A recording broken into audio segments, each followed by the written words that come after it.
Channel. So ಎಲ್ಲರೂ ಹೇಗಿದ್ದೀರಾ? ಚೆನ್ನಾಗಿದ್ದೀರಾ ಅಂತ ಬರ್ತೀನಿ. ನಾನಂತೂ ಸೂಪರ್ ಆಗಿದ್ದೀನಿ. ಸೊ ಇವತ್ತು 365 ಡೇಸ್ ಬ್ಲಾಗ್ ಮಾಡೋದ್ರಲ್ಲಿ ಸೆಕೆಂಡ್ ಡೇ.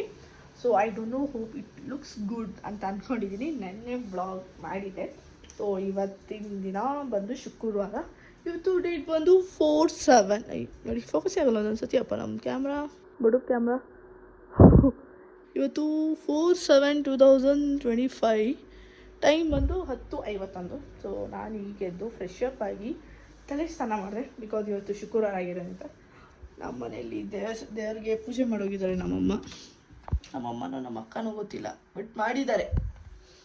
ನಾನು ಅದನ್ನೆಲ್ಲ ಮುಟ್ಟಿ ಹಾಳು ಮಾಡಲ್ಲ. ಪೂಜೆಗೆಲ್ಲ ನಾನು ಮುಟ್ಟಿ ಹಾಳು ಮಾಡೋ ವ್ಯಕ್ತಿ ನಾನಲ್ಲ. ಸೊ ಎದ್ದು ರೆಡಿಯಾಗಿ ಬ್ಲಾಗ್ ಮಾಡ್ತಾಯಿದ್ದೀನಿ. ಓಕೆ, ನಾನಿವತ್ತು ಮನೇಲಿ ಯಾರೂ ಇಲ್ಲ. ಸೊ ಬೆಳಗ್ಗೆ ಎಲ್ಲ ಅಕ್ಕ ಅಮ್ಮ ಎಲ್ಲರೂ ಹೋಗಿದ್ದಾರೆ. ಸೊ ಒಬ್ಬಳೇ ಇದ್ದೀನಿ. ಸೊ ಕಾನ್ಫ್ಲೆಕ್ಸ್ ತಿನ್ನಬೇಕು. ಎವ್ರಿಡೇ ನಾನು ತಿನ್ನೋದು. ಇವತ್ತಿಂದ ಸ್ಟ್ರಿಕ್ಟ್ ಡಯಟ್ ಇದ್ದೀನಿ. ಆಚೆ ಇವತ್ತು ನಾಷ್ಟ ಮಾಡಬೇಕು. ಸೊ ನಾಷ್ಟ ಮಾಡೋಕ್ಕೆ ಆಚೆ ಏನಕ್ಕೆ ಹೋಗಿದೆ ಅಂದರೆ ನನ್ನ ಗಾಡಿದು ಇನ್ಶೂರೆನ್ಸ್ ಕಟ್ಟಿಲ್ಲ. ಸೊ ಗಾಡಿ ನಂಬರ್ ನನಗೆ ಗೊತ್ತಿಲ್ಲ. ಸೊ ಗಾಡಿ ನಂಬರ್ ಇನ್ಶೂರೆನ್ಸ್ ಕಟ್ಟೋಕ್ಕೋಸ್ಕರ ಹೋಗಿ ಗಾಡಿದು ಫೋಟೋ ತಗೊಂಬಂದೆ.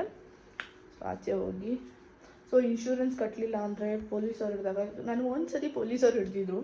ಅದು ನಾನು ಏನಕ್ಕೆ ಹಿಡಿದಿದ್ರು ಅಂತ ನಮ್ಮ ಮನೇಲಿ ಯಾವತ್ತೂ ಕೇಳಿಸ್ತೀನಿ. ನನ್ನ ಪ್ರಕಾರ ನಾನು ಡ್ರೈವ್ ಕರೆಕ್ಟಾಗಿ ಮಾಡ್ತಿದ್ದೆ, ಪೊಲೀಸವ್ರು ಸುಮ್ಮನೆ ಹಿಡ್ತಿದ್ದಾರೆ ಅಂತ. ಬಟ್ ಅವ್ರ ಪ್ರಕಾರ ಯಾವ್ಯಾವ ಥರ ನನಗೆ ಬೈತಾರೆ ಅಂದರೆ, ಸರಿ ಸಖತ್ ಹೊಟ್ಟೆ ಸಿಗ್ತಿದೆ. ಇವಾಗ ಬಂದು 10:57.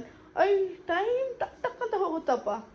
ಓಕೆ, ಇವಾಗ ಏನು ಮಾಡ್ಕೊಂಡು ತಿನ್ನೋಣ ಅಂದರೆ ನಾನು ಪ್ಲ್ಯಾನ್ ಮಾಡ್ತಿದ್ದೀನಿ. ನಮ್ಮನೆಗೆ ಕಾರ್ನ್ ಇದೆ ಆಯಿತಾ. ಕಾರ್ನ ಬೇಯಿಸ್ಬಿಟ್ಟು ತಿನ್ನೋಣ ಅನ್ನೋ ಪ್ಲ್ಯಾನ್ ಮಾಡ್ತಾಯಿದ್ದೀನಿ.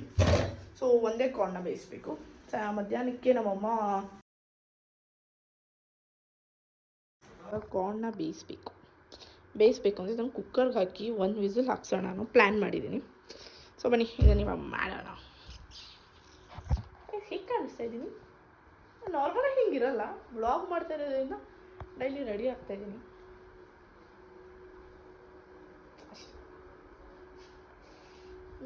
ಚೆನ್ನಾಗಿ ಕಾಣಿಸ್ತಾ ಇದ್ದೀನ? ಇವಾಗ ಹೋಗಿ ದೇವ್ರಿಗೆ ನಮಸ್ಕಾರ ಮಾಡಿಬಿಟ್ಟು ಬಂದು ಕುಕ್ಕರಿಗೆ ಫಸ್ಟು ಅದನ್ನ ಇಡಬೇಕು. ಕಾರ್ನ ಇಟ್ಬಿಟ್ಟು ದೇವ್ರಿಗೆ ನಮಸ್ಕಾರ ಮಾಡಿಬಿಟ್ಟು ಬರ್ತೀನಿ.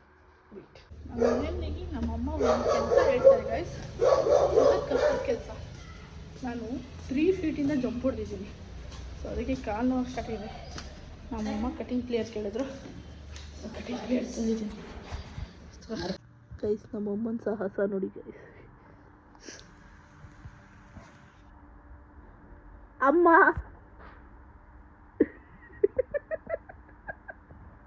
ನಮ್ಮಮ್ಮ ನನ್ನ ಕಾಲು ನೋವ್ತಿದೆ ಅಂದ್ಬಿಟ್ಟು, ನನಗೆ ತುಂಬ ಕಾಲು ನೋವಿದೆ, ಅದಕ್ಕೆ ನಾನು ಮಲಗಿದ್ದೀನಿ. ಮೊನ್ನೆ ನನಗೆ ಆಕ್ಸಿಡೆಂಟ್ ಆಗಿದ್ದು. ಅದಕ್ಕೆ ನಮ್ಮಮ್ಮ ಸಾಹಸ ಪಡಿ ಪಕ್ಕದ ಬಿಲ್ಡಿಂಗಿಗೆ ಜಂಪ್ ಹೊಡೆದು ಕಾಂಪೌಂಡ್ ಜಂಪ್ ಹೊಡೆದು ಎತ್ಕೊಂಡ್ಬರ್ತಿದ್ರು. ಕೆಲವೊಂದು ಸತಿ ನಂಗೆ ಹುಷಾರಿಲ್ದಾಗ ನಮ್ಮಮ್ಮ ಹಂಗೆ ತಿರುಗಾಡೋದೇ ಇಲ್ಲ. ಹುಷಾರಿಲ್ಲ ಅಂತ ಈ ಕಾಂಪೌಂಡ್ ಸಖತ್ ಕಾಲು ನೋವಿದೆ ನನಗೆ, ತಡ್ಕೊಳಕ್ಕೆ. ಅದಕ್ಕೆ ಇಷ್ಟ ತಳ್ತಿದ್ದೆ. ಎಷ್ಟು ಹತ್ರ ಕಮ್ಮಿ ಅಂತೂ ಆಗಲ್ಲ ಅಂದ್ಬಿಟ್ಟು ಮಲ್ಗೋಣ ಅಂತ ಪ್ಲ್ಯಾನ್ ಮಾಡಿದ್ದೀನಿ. ನಮ್ಮ ನಾಯಿ ನೋಡಿ, ನಮ್ಮ ಲಡ್ಡು ಲಡ್ಡು ಏನು ಮಾಡ್ತಿದ್ಯಾ ನೋಡಿ. ನಮ್ಮಮ್ಮ ಕಾಂಪೌಂಡಿಗೆ ಗಾಡಿ ಸ್ಪೈಡರ್ ಮ್ಯಾನ್ ಆಗಿದ್ದೀನಿ. ನಾನು ರೆಡಿಯಾಗಿದ್ದೀನಿ. ಸೊ ರೆಡಿಯಾಗಿ ಇವಾಗ ನಾನು ತರಕಾರಿ ತರಬೇಕು.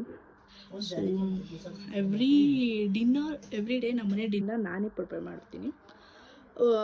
ನೆನ್ನೆಯಿಂದ ನಮ್ಮ ಮನೇಲಿ ಅದೊಂದು ರೂಲ್ಸ್ ಆಗಿದೆ, ನಾನು ಪ್ರಿಪೇರ್ ಮಾಡಬೇಕು. ಕ್ಯಾಮ್ರಾ ಏನಾಗಿದೆಯಪ್ಪ, ಚೆನ್ನಾಗಿ ಬರ್ತಾ ಇಲ್ಲ ಯಾಕೋ. ಎವ್ರಿ ಡೇ ನಾನು ಡಿನ್ನರ್ ಪ್ರಿಪೇರ್ ಮಾಡಬೇಕಂತೆ ನಮ್ಮಮ್ಮ ಅದನ್ನು ನನಗೆ ಸ್ಟ್ರಿಕ್ಟಾಗಿ ಹೇಳಿದ್ದಾರೆ. ಸೊ ಒಂದೇ ಸತಿ ಎಲ್ಲ ಥರದ ವೆಜಿಟೇಬಲ್ಸು ಮತ್ತು ಮ್ಯಾಂಗೋ ಸೀಸನ್ ಹೋಗ್ಬಿಡುತ್ತೆ. ಅದಕ್ಕೆ ಮ್ಯಾಂಗೋ ಎಲ್ಲ ತರೋಣ ಅಂತ ಪ್ಲ್ಯಾನ್ ಮಾಡಿಕೊಂಡು ಹೋಗ್ತಾಯಿದ್ದೀನಿ. ಸೊ ಇಷ್ಟೇ ರೆಡಿಯಾಗಿದ್ದೀನಿ. ಒಂದು ಸ್ವಲ್ಪ ಲಿಪ್ಸ್ಟಿಕ್ ಹಚ್ಕೊಂಡಿದ್ದೀನಿ. ಮಲ್ಕೊಳ್ಳೋಣ ಅಂದ್ಕೊಂಡೆ ನನ್ನ ಲೆಗ್ ಪೇನಿಂದ. ಸೊ ಇವಾಗ ಒಂದು ಸ್ವಲ್ಪ ಲೆಗ್ ಪೇನ್ ಕಮ್ಮಿ ಆಗಿದೆ, ಟ್ಯಾಬ್ಲೆಟ್ ಅಂತ ತೊಗೊಂಡಿದ್ದೆ. ಸೊ ಓಕೆ, ಸ್ವಲ್ಪ ನಿಂತಿರ್ತಾನೆ. ನಾನು 343 rupees ಪೆಟ್ರೋಲ್ ಹಾಕ್ಸಿದ್ದೀನಿ. ನನ್ನ ಗಾಡಿ ಗೈಸ್, ನಾನು ಈಗ ಮನೆಗೆ ಬಂದೆ. ಇವಾಗ ನಾನು ಒಬ್ಬಳೇ ಹೋಗಿರ್ತೀನಲ್ವ, ಅಲ್ಲಿ ಇಲ್ಲಿ ವೀಡಿಯೋಸ್ ಮಾಡೋಕ್ಕಾಗಲ್ಲ, ಸಖತ್ ಕಷ್ಟ ಆಯಿತು. ಕಷ್ಟ ಆಗುತ್ತೆ ವೀಡಿಯೋಸ್ ಎಲ್ಲ ಮಾಡೋಕ್ಕೆ. ಸೊ ಹೋಗಿ ತರಕಾರಿ ಇದಷ್ಟೇ ತರಕ್ಕೆ ಹೋಗಿರಲಿಲ್ಲ. ಪೆಟ್ರೋಲು ಹಾಕಿಸ್ಕೊಂಡು ಇದಿಷ್ಟು ತುಂಬಷ್ಟು ತಂದಿದ್ದೀನಿ, ತುಂಬಷ್ಟು ತರಕಾರಿ ತಂದಿದ್ದೀನಿ. ಸೊ ಇವಾಗ ನಾನು ನನ್ನ ಡಯಟ್ದೇನೇ ಮಾಡ್ಕೋಬೇಕು. ಬಟ್ ಇವಾಗೇನು ಮಾಡ್ಕೊಳ್ಳೋಕೆ ಟೈಮ್ ಇಲ್ಲ ಅಂದ್ಬಿಟ್ಟು I am planning to do something tomato. ಯಾವುದಾದ್ರೂ ನಾಯಿ ಸೋಫಾ ಮೇಲೆ ಕುತ್ಕೊಂಡು ತಿನ್ನುತ್ತದೆ. ನಮ್ಮ ನಾಯಿ ಬೆಳಗ್ಗೆಯಿಂದ ಊಟ ಮಾಡಿಲ್ಲ. ನಮ್ಮ ನಾಯಿ ಬೆಳಗ್ಗೆಯಿಂದ ಊಟ ಮಾಡಿಲ್ಲ ಲಡ್ಡು. ಯಾಕಂತ ಕೇಳಿದ್ರೆ ಅವಳಿಗೆ ತಿನ್ನಕ್ಕೆ ಮೂಡಿಲ್ಲ. ಸೊ ನಾವೇನು ಮಾಡಿದ್ವಿ, ಡೈಲಿ ಇದೇ ಥರ ಮಾಡ್ತಾಯಿದ್ದಾಳೆ. ಅದಕ್ಕೆ ಇವತ್ತು ನಮ್ಮ ಅಮ್ಮಂಗೆ ಅನ್ನ ಮೊಸರು ಕಲಿಸ್ಬೇಡ, ಹಾಗೆ ಬಿಡು ಅಂದೆ. ಅದಕ್ಕೆ ಅವಳನ್ನ ಮೇಲೆ ಕರ್ಕೊಂಬಂದು ಈ ಥರ ಊಟ ಮಾಡಿಸ್ತೀನಿ, ಸೋಫಾ ಸೆಟ್ ಮೇಲೆ. ಲಿಟ್ರಲಿ ರಾಜಂಗೆ ಕೊಡೋ ಗೌರವ ಕೊಡಂಗೆ ರಾಣಿಗೆ ಕೊಡ್ತಾಯಿದ್ದೀವಿ ನಾವು. ನಾವೇನ ಈ ಥರ ನಾಯಿಗೆ. ನಮ್ಮ ಮನೇಲಿ ನಾನು ಊಟ ಮಾಡಿಲ್ಲ ಅಂದ್ರೆ ನಮ್ಮಮ್ಮ ಯೋಚನೆ ಮಾಡಲ್ಲ. ಇವಳು ಊಟ ಮಾಡಿಲ್ಲ ಅಂದರೆ ಇವಳು ಊಟ ಮಾಡ್ಸಕ್ಕೆ ನಾನು ಬಂದು ಮುಂದೆ ಕೂತ್ಕೊಂಡ್ರೆ ಇವಳು ಊಟ ಮಾಡ್ತಾಳೆ. ಈ ಥರದ್ದು ನಾಯಿ ಇಲ್ಲದೆ ನೋಡಿದ್ದೀರ ಅಂದರೆ ಇವಳೇ ಅನಿಸುತ್ತೆ. ಒಂದು ಚೂರು ಮಾನ ಮರ್ಯಾದೆ ನಾಚಿಕೆ ಏನಾದರೂ ಇದೆಯಾ ಇವಳಿಗೆ? ಇವಾಗ ಊಟ ಮಾಡಿದೆ, ಬೆಳಗ್ಗೆ ಹಾಕಿರೋದು ನಾನು 11 ಗಂಟೆಗೆ ಹಾಕಿದ್ದೆ. ನೀರು ಕುಡ್ದಿದ್ದಾಳೆ, ಬಟ್ ಊಟ ಮಾಡ್ತಾಯಿಲ್ಲ. ಪೆಡಿಗ್ರಿ ತಂದರೂ ತಿನ್ನಲ್ಲ. ಅನ್ನ ಮೊಸರು ಹಾಕಿ ಕಲಸಿ ನಾವು ಊಟ ಮಾಡ್ಸಕ್ಕೆ ಹೋದ್ರು ತಿಂತಾಯಿಲ್ಲ. ಏನಾಗಿದೆ ಏನಿಲ್ಲ. ಆಚೆ ಓಡಾಡಿಸ್ತೀವ, ಎಲ್ಲ ಮಾಡ್ತಾಯಿದ್ದೀನಿ, ಅದೇನು ತಿನ್ನಲ್ಲ.